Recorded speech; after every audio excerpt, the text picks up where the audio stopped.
সারা দেশে তীব্র গরমে সাধারণ মানুষের এখন নাভিশ্বাস অবস্থা। সামনের দিনগুলোতে তাপমাত্রা আরও বৃদ্ধি পাওয়ার পূর্বাভাস দিয়েছে আবহাওয়া অধিদপ্তর।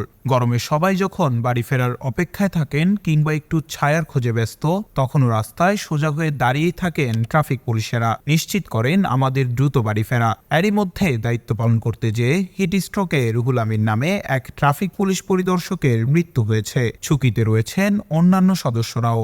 বর্তমানে বাংলাদেশে ট্রাফিক পুলিশের সংখ্যা প্রায় 10,000। এর মধ্যে শুধুমাত্র ঢাকায় ট্রাফিক নিয়ন্ত্রণে কাজ করছে প্রায় 4,000 পুলিশ সদস্য। স্বয়ংক্রিয় ট্রাফিক ব্যবস্থা না থাকায় রাস্তার মধ্যে ঝুঁকি নিয়েই দায়িত্ব পালন করতে হয় ট্রাফিক পুলিশদের। আবার গাড়ির পাশাপাশি পথচারীদেরকেও নিয়ন্ত্রণ করতে হচ্ছে ট্রাফিক পুলিশের, কারণ ফুটওভার ব্রিজ থাকলেও তা ব্যবহার করেন না বেশিরভাগ পথচারী।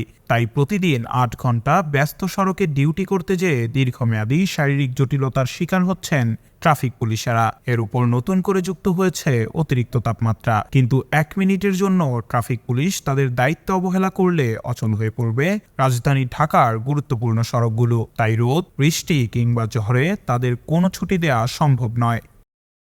তীব্র গরমে একটু পরপর পানি খাওয়ার পাশাপাশি হাতে মুখে পানির ঝাপটা দিচ্ছেন তারা। একই সাথে সুতি কাপড়ের পোশাক পরছেন।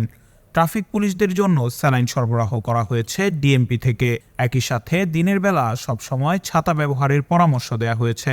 তীব্র গরমে ট্রাফিক পুলিশদের মেজাজ সহ মানসিক অবস্থা খিটখিটে হয় বলে জানিয়েছেন তাদের অনেকেই। এমন অবস্থায় ছোট ছোট ট্রাফিক আইন ভঙ্গও তাদের বিরক্তির কারণ হয়ে দাঁড়ায়। তাই শুধু গরম না, বরং সকল সময়ই জনসাধারণের উচিত ট্রাফিক আইন মেনে চলা ও বারবার গাড়ির হর্ন না দেয়া।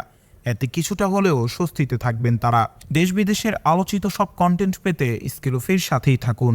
আর অবশ্যই সবার আগে আমাদের সব ভিডিও দেখতে স্কিলোফিট চ্যানেলটি এখনই সাবস্ক্রাইব করুন এবং পাশে থাকা বেল আইকনটিতে ক্লিক করতে ভুলবেন না।